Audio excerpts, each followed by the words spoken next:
సంగారెడ్డి జిల్లా పటాన్చెరువు మండలం పాసమైలారం సిగాచి పరిశ్రమలో రెస్క్యూ ఆపరేషన్ కంటిన్యూ అవుతోంది. మొత్తం 143 మంది కార్మికులు పనిచేస్తుండగా 61 మంది కార్మికులు సురక్షితంగా ఉన్నట్లు తెలిపారు కలెక్టర్ ప్రావీణ్య. మరో 23 మంది కార్మికులు చికిత్స పొందుతుండగా కోలుకున్న 12 మంది డిశ్చార్జ్ అయ్యారు. మృతి చెందిన 31 మంది కార్మికులను గుర్తించారు. ఇంకా మరో 9 మంది ఆచూకీ కనిపించడం లేదని చెప్పారు కలెక్టర్.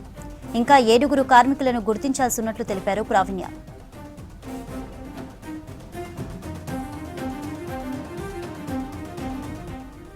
ఆచూకీ తెలియని కార్మికుల కుటుంబాలకు 10,000 రూపాయల తాత్కాలిక సహాయం అందించామన్నారు కలెక్టర్ ప్రావీణ్య.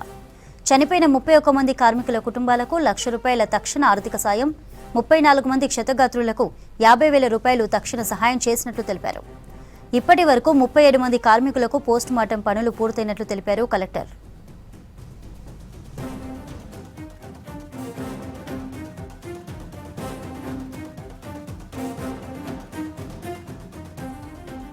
ఇవాళ సిగాచి పరిశ్రమ దగ్గరికి వెళ్లనున్నారు చీఫ్ సెక్రటరీ రామకృష్ణరావు. ప్రమాద వివరాలు అడిగి తెలుసుకోనున్నారు.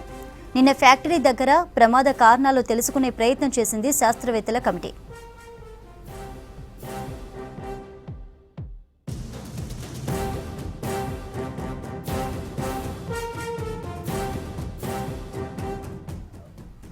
రైట్, అప్డేట్స్ అందించడానికి శ్రీధర్ లైవ్ లో ఉన్నారు. శ్రీధర్, ఏంటి అప్డేట్స్? చంద్రిక, సోమవారం ఉదయం సంగారెడ్డి జిల్లాలోని పాషమైలారంలో జరిగిన భారీ ప్రమాదంలో 40 మందికి పైగా మృతి చెందినట్టు కూడా ఉన్న సమాచారం మేరకు ప్రస్తుతం ఏదైతే సిగాచి పరిశ్రమలో కొనసాగుతున్న సహాయక చర్యలు కొనసాగుతున్న సందర్భంలో ఇంకా 9 మంది ఆచూకీ లభించడం లేదు. సో ఈ 9 మంది ఆచూకీ కోసం కుటుంబ సభ్యులు ఇప్పటికింకా తిరుగుతూ ఉన్నారు. ప్రస్తుతం మనం ఉన్న ప్రాంతం సిగాచి పరిశ్రమకు సంబంధించినటువంటి విజువల్స్ చూడవచ్చు. ఈ సిగాచి పరిశ్రమ పూర్తిగా నేలమట్టం అయిపోయింది. ఇదంతా కూడా ఒక స్క్రాప్ లాగా మారిపోయింది. భారీ యంత్రాలు కావచ్చు, భారీకి సంబంధించినటువంటి ఏదైతే వాటికి సంబంధించిన వస్తువులన్నీ కూడా సిగాచి పరిశ్రమ అంతా కూడా నేలమట్టం అయిపోయిన పరిస్థితి, స్క్రాప్గా మారిన పరిస్థితి, పూర్తిగా ధ్వంసమైపోయింది. అయితే సోమవారం అయితే ఉదయం పేలుడు జరిగిందో అప్పటి నుండి కూడా శిథిలాల తొలగింపు కొనసాగుతుంది. భారీ ట్యాంకర్లు కావచ్చు, భారీ ఏదైతే ప్రొడక్షన్ తయారు చేసే మిషనరీస్ అన్నీ కూడా అయితే సిగాచి పరిశ్రమకు సంబంధించిన అన్నీ కూడా పూర్తిగా 3 అంతస్తుల భవనం నేలమట్టం అవడం కావచ్చు.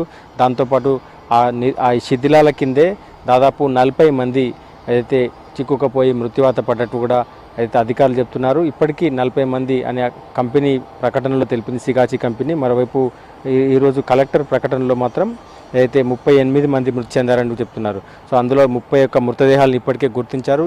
ఈ శిథిలాల కిందే 31 మంది మృతదేహాలను కూడా నుజ్జు అయిపోయిన పరిస్థితి, చాలా వరకు గుర్తుపట్టలేని పరిస్థితిలో మృతదేహాలు ఉన్నాయి. మృతదేహాలన్నీ కూడా ఎముకల గూడులాగా కావచ్చు, రక్తపు మాంసపు ముద్దల్లోగా మారిపోయిన మృతదేహాలన్నీ శిథిలాల కింద లభించాయి. వీటన్నిటినీ సేకరిస్తూ DNA టెస్టులు చేస్తూ వాటికి ఎవరైతే గుర్తించిన వారికి బంధువులకు అప్పగించారు. సో ఇంకా 7 మృతదేహాలు ఇంకా గుర్తించరాని పరిస్థితిలో ఉన్నాయి. ఇప్పటికే 31 మంది మృతదేహాలను గుర్తించి వారి బంధువులకు అప్పగించగా 7 మృతదేహాలను గుర్తించాల్సి ఉంది.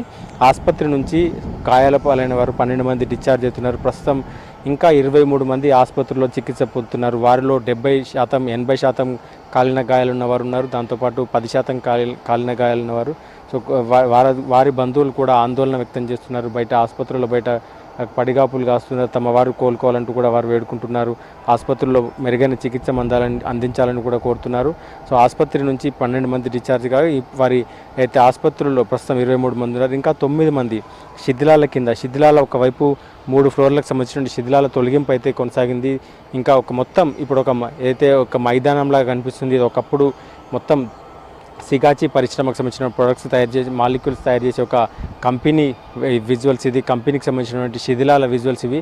వీటి కిందనే నిన్న శిథిలాల తొలగింపు సందర్భంగా చాలామందికి అయితే మాంసపు ముద్దలు కూడా కనిపించిన పరిస్థితి. మరోవైపు వారి సెల్ ఫోన్లు కూడా సగం కాలిపోయిన సెల్ ఫోన్లు కావచ్చు, సగం కాలిపోయిన ఐడెంటిటీ కార్డ్స్, సగం కాలిపోయినటువంటి వారికి సంబంధించిన వస్తువులన్నీ కూడా ఈ శిథిలాల కింద దొరికాయి. సో మొత్తం సిగాచి పరిశ్రమ ప్రమాదం కూడా ఒక రాష్ట్ర వ్యాప్తంగా కూడా సంచలనం అయితే జరిగింది. అయితే భారీ పేలుడు మొత్తం పారిశ్రామిక ప్రాంతంలోనే ఇంత భారీ పేలుడు చోటు చేసుకోవడంతో కార్మిక లోకమంతా కూడా ఆందోళన వ్యక్తం చేస్తున్నారు. ప్రధానంగా ఏదైతే సిగాచి పరిశ్రమలో యాజమాన్యం నిర్లక్ష్యం కారణంగానే ఇట్లాంటి ఈ ఘటన జరిగిందంటూ కూడా వారు చెప్తున్నారు. యాజమాన్యం ఏదైతే దీనికి సంబంధించిన డ్రైయర్లలో బ్లోయర్లు ఉంటాయో వాటిని క్లీన్ చేయించకపోవడం, కాలం చెల్లిన వస్తువుల్ని, కాలం చెల్లిన పనిముట్లను వాడడం, స్కిల్డ్ లేబర్ని వాడకపోవడం పట్లనే ఇట్లాంటి ఘటనలు జరిగాయంటూ కూడా వారు కార్మికులు ఆరోపిస్తున్నారు. గతంలో ఈ కంపెనీలో పనిచేసిన కార్మికులు కావచ్చు, ఇప్పుడు పనిచేస్తున్న గాయాల పాలై బయటకు వచ్చిన వారు కూడా చాలా వరకు ఈ ఎక్విప్మెంట్ పాడైపోయింది, మార్చాలని చెప్పినప్పటికీ ఈ ఒక్క బ్యాచ్ అయిపోయిన తర్వాత మారుద్దాం, ఇంకొక బ్యాచ్ అయిపోయిన తర్వాత మారుద్దాం అంటూ పోస్ట్పోన్ చేస్తూ వచ్చారంటూ కూడా సిగాచి యాజమాన్యం పైన కార్మిక కుటుంబాలు మండిపడుతున్నాయి. ఈ చాలా వరకు కుటుంబాలు, జస్టిన్ అనే ఒక కార్మికుడి కుటుంబం ఇప్పటికీ దాదాపు వారంతా ఆ కుటుంబ సభ్యులు, వారి బంధువులంతా కలిసి పదుల సంఖ్యలో ఇక్కడికి వచ్చి నిన్న మొన్న కూడా నిరసన తెలిపారు. తమ వారి ఆచూకీ దొరకడం లేదంటూ కూడా 9 మంది ఆచూకీ కోసం వారికి సంబంధించినటువంటి బంధువులందరూ కూడా ఇక్కడికి చేరుకొని ఆందోళన వ్యక్తం చేస్తున్నారు. ఈ స్క్రాప్లో తమ వారి మృతదేహం ఎక్కడైనా దొరుకుతుందంటూ కూడా వారంతా కూడా వెతికే ప్రయత్నం కూడా చేసిండ్రు. మొన్న కావచ్చు, నిన్న కావచ్చు, పోలీసులు వారిని అడ్డుకోవడం, వారితో దురుసుగా ప్రవర్తించడంతో కొంత వాగ్వాదం చోటు చేసుకుంది, కొంత నిరసన కొనసాగింది. వారి బంధువుల్లో చాలామంది అయితే ఆగ్రహం కట్టలు తెంచుకోవడంతో వారు అయితే పోలీసులపైన కొంత నిరసన వ్యక్తం చేశారు. మరోవైపు ఈ మొత్తం ఘటనలో యాజమాన్యం పైన ఆరోపణలు వెలువెత్తున్న వేళ యాజమాన్యం మాత్రం తమ అయితే పూర్తిగా ఎక్విప్మెంట్ అంతా కొత్తదంటూ కూడా ప్రకటనలు విడుదల చేస్తుంది. నిన్న ఒక ప్రకటన విడుదల చేసింది, మొన్న ఒక ప్రకటన విడుదల చేసి ₹1 నష్టపరిహారం ఇస్తామని చెప్తున్నారు. సో అంతకుముందు ముఖ్యమంత్రి రేవంత్ రెడ్డి ఇక్కడికి చేరుకొని ఇక్కడ పరిశీలించి మంత్రి అయితే కార్మిక శాఖ మంత్రి వివేక్ వెంకటస్వామి కావచ్చు, ముఖ్యమంత్రి రేవంత్ రెడ్డి, దాంతోపాటు దామోదర్ నరసింహ ఈ సిగాచి పరిశ్రమ ప్రాంతాల్లో పర్యటించిన తర్వాత సందర్భంలో యాజమాన్యంపై మండిపడ్డారు. యాజమాన్యం నుంచి ₹1 నష్టపరిహారం ఇప్పించే బాధ్యత తీసుకుంటున్నామంటూ కూడా ప్రకటించారు. ఆ నెక్స్ట్ డేనే సిగాచి యాజమాన్యం ₹1 అయితే నగదు నష్టపరిహారం ఇస్తామని, ఇన్స్టంట్ సాయంగా ₹1,00,000 నగదు ఇస్తామని చెప్పారు. అంతకుముందే రాష్ట్ర ప్రభుత్వం మాత్రం ఎవరైతే మృతదేహాలు గుర్తించారో DNA టెస్టుల ఆధారంగా ఆ గుర్తించిన మృతదేహాలను తీసుకొని బంధువులకు అప్పగించే సమయంలోనే కలెక్టర్ ప్రావీణ్య వారికి ₹1,00,000 రాష్ట్ర ప్రభుత్వం తరపు నుంచి ₹1,00,000 నగదునిచ్చింది. సో ఇన్స్టంట్ వెంటనే వారికి గాయపడ్డ వారికి 50,000 నగదునిచ్చారు. సో ఇట్లా బాధితులకు వైపు ప్రభుత్వం ఆదుకుంటుండగా సిగాచి యాజమాన్యం మాత్రం ఇంకా నిర్లక్ష్యంగా వ్యవహరిస్తుంది. ఒకవైపు అధికారికులు లెక్కల ప్రకారం 38 మంది చనిపోయినట్టు కూడా ఒకవైపు అయితే ఇక్కడ సహాయక చర్యల్లో పాల్గొంటున్న కలెక్టర్ కావచ్చు, ఈ అధికారులు, రెవెన్యూ శాఖ కావచ్చు, SDRF బృందాలు చెప్తుండగా మరోవైపు కంపెనీ మాత్రం 40 మంది మృతి చెందినట్టుగా ప్రకటన విడుదల చేసింది. సో ఈ లెక్కల విషయంలో కొంత గందరగోళం అయితే ఇంకా కొనసాగుతుంది. కానీ ఇంకా 9 మంది, ఒకవైపు శిథిలాల తొలగింపు, ఒక ఫ్లోర్ ఏదైతే పేలుడు ప్రాంతంలో ఉందో ఆ ప్రాంతంలో శిథిలాల తొలగింపు అయితే పూర్తయింది. మరోవైపు ఇంకో బిల్డింగ్ ఉంది, QC క్వాలిటీ చెక్ బిల్డింగ్ ఉంది. ఆ బిల్డింగ్ స్లాబ్ అన్నీ కూడా క్రాక్స్ వచ్చినాయి. ఆ పేలుడు దాటికి అవన్నీ కుంగిపోయిన పరిస్థితి. సో వాటిల్లో ఏమైనా మృతదేహాలు దొరుకుతాయన్న కొంత ఆశాభావం అయితే ఇంకా SDRF బృందాలు వారి సహాయక చర్యలు కొనసాగిస్తున్న సందర్భంగా చెప్తున్నాయి. కానీ ఈ 9 మంది ఆచూకీ కోసం అయితే ఆందోళన కొనసాగుతుంది. 9 మంది ఆచూకీ కోసం ఇంకా సహాయక చర్యలు కొనసాగుతున్నాయి. నేడు అయితే నిన్న ప్రధానంగా ఈ ఘటనకు కారణం ఏంటి, పేలుడుకు కారణం ఏంటి అని రసాయన శాస్త్రవేత్తలు కావచ్చు, సీనియర్ సైంటిస్టులు అయినటువంటి వారంతా వెంకటేశ్వరరావు కావచ్చు, ఇటు వారి నేతృత్వంలో ఏర్పాటు చేసిన స్పెషల్ కమిటీ నిన్న ఇక్కడ సిగాచి పరిశ్రమ ప్రాంతంలో పూర్తి పరిశీలన చేసింది.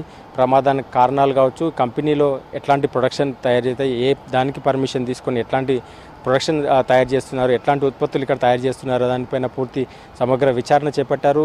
ఇక్కడ శాంపిల్స్ సేకరించారు, శిథిలాల కింద ఉన్నటువంటి శాంపిల్స్ కావచ్చు, వాటన్నిటిని సేకరిస్తున్నారు. సో మొత్తం ప్రమాదానికి కారణం తెలుసుకునే ప్రయత్నం చేస్తున్నారు. ప్రధానంగా సేఫ్టీ మెజర్మెంట్స్ పాటించారా లేదా అనే దానిపైన కూడా అక్కడున్న సిబ్బందిని, ప్రమాదంలోంచి గాయపడి బయటపడ్డ సిబ్బంది కావచ్చు, ఈ ప్రమాద సందర్భంలో గాయపడకుండా ఏదైతే ఆ కంపెనీ పరిసర ప్రాంతాల్లో ఉన్న వారిని కావచ్చు, కంపెనీకి సంబంధించినటువంటి మాజీ ఎంప్లాయీస్ని కావచ్చు, వారందరినీ కూడా ఎంక్వైరీ చేసే ప్రయత్నం చేస్తున్నారు. సో మొత్తం క్వాలిటీ చెకింగ్ ద్వారా కావచ్చు, ఎట్లాంటి అంటే ప్రమాదానికి ఏ రసాయనాలు కారణమయ్యాయి, ప్రమాదానికి కారణం ఏంటనే విషయాన్ని వారు లోతుగా అధ్యయనం చేయనున్నారు. ఈ 4 శాస్త్రవేత్తల బృందం, సీనియర్ శాస్త్రవేత్తల బృందం దీనిపైన పూర్తిగా ఒక ప్రభుత్వానికి రిపోర్ట్ అందజేయనుంది. 4 రోజులుగా రిపోర్ట్ అందజేయాలంటూ కూడా ప్రభుత్వం రిక్వెస్ట్ చేసిన నేపథ్యంలో వారు మొన్న వీడియో కాన్ఫరెన్స్లో కావచ్చు, నిన్న ప్రత్యక్షంగా ఇక్కడికి వచ్చి పూర్తిగా ఈ సిగాచి పరిశ్రమకు సంబంధించినటువంటి ప్రమాద స్థలాన్ని పరిశీలించారు. మరోవైపు ఆ టెక్నికల్ టీంతో కూడా మాట్లాడే ప్రయత్నం ప్రయత్నం చేశారు. సో ఏ రసాయనాల వల్ల ప్రమాదం జరిగిందో తెలుసుకునే ప్రయత్నం చేస్తున్నారు. ఈరోజు సిఎస్ కూడా వస్తున్నట్టు కూడా చెప్తున్నారు ఇక్కడ ప్రమాద స్థలానికి. మరోవైపు ఇప్పటికే దాదాపు మంత్రులు కావచ్చు, కార్మిక శాఖ మంత్రి వివేక్ వెంకటస్వామి కావచ్చు, దామోదర్ రాజనరసింహ ఇక్కడ ఫ్రీక్వెంట్గా ఇక్కడ సందర్శిస్తూ ఇక్కడ బాధితులతో మాట్లాడే ప్రయత్నం చేస్తున్నారు, బాధితులకు న్యాయం చేసే ప్రయత్నం చేస్తున్నారు.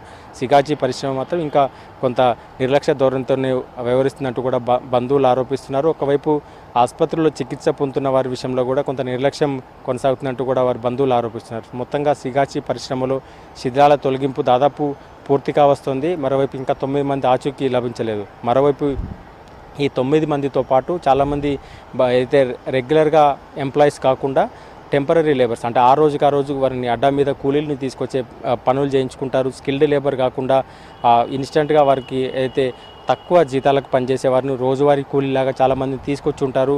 సో వారి పరిస్థితి ఏంటంటూ కూడా కొంత ఆందోళన వ్యక్తం చేస్తుంది. మనం నిన్న మొన్న బంధువులు ఎవరైతే ఇక్కడికి సిగాచి పరిశ్రమకు వచ్చారో వారిలో కూడా చాలామంది 2 రోజులుగా ఇక్కడికి పనికొస్తున్నారు మా వారు.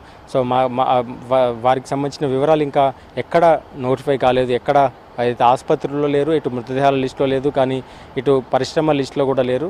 పరిశ్రమలో 143 మంది మాత్రమే పనిచేస్తున్నారని చెప్తున్నారు. కానీ అంతకు మించి ఉండే అవకాశం ఉందంటూ కూడా అయితే ఇక్కడికి ఇంకా వస్తున్న బంధువులు చెప్తున్నారు. సో 9 మంది మాత్రమే అని చెప్తున్నారు. కానీ బంధువులు చాలా వరకు ఇటు తెలుగువారు మాత్రమే ఎక్కువగా ఇక్కడ బండ్లగూడకు చెందినవారు కావచ్చు, ఇస్నాపూర్ చెందినవారు ఇక్కడ కనిపిస్తూ ఉన్నారు. మిగతా నార్త్ ఇండియన్స్ ఎవరైతే ఉన్నారో బీహార్కి చెందినవారు కావచ్చు, మొదటి రోజు నుంచి ఇక్కడ కన్నీటి పర్యంతమవుతూ ఇక్కడ ఈ సిగాచి పరిశ్రమ ప్రాంతాల్లో తిరగడుతూ ఉన్నారు.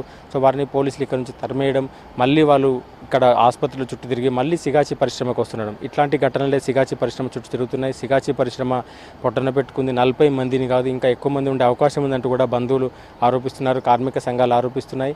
ప్రధానంగా ఇంకా దీనిపైన లోతైన అధ్యయనం జరగాలని ఒకవైపు కలెక్టర్ ఇస్తున్న లెక్కలకు కావచ్చు, ఇటు కంపెనీ ఇస్తున్న లెక్కలకు ఇంకా పొంతన కుదరడం లేదంటూ కూడా కొన్ని ఆరోపణలు వెలువెత్తున్న నేపథ్యంలో ఇంకా మిగిలిన వారు 9 మందితో పాటు ఇంకా ఎక్కువ మంది ఉండే అవకాశం ఉందా అనే దానిపైన కూడా విచారణ జరగాలంటూ కూడా కార్మిక సంఘాలు ఆరోపిస్తున్నాయి. సో మొత్తంగా శిథిలాల తొలగింపు కొనసాగుతుంది. ఇంకా అయితే 9 మంది అయితే ఆచూకీ లభించాలి. మరోవైపు చికిత్స పొందుతున్న వారిలో చాలామంది ఏదైతే స్వల్ప గాయాలతో బయటపడ్డవారు ఇప్పటికే డిశ్చార్జ్ అయ్యారు. సో ఇది మొత్తం సిగాచి పరిశ్రమ ప్రమాద స్థలంలో పూర్తి వివరాలు. చంద్రిక.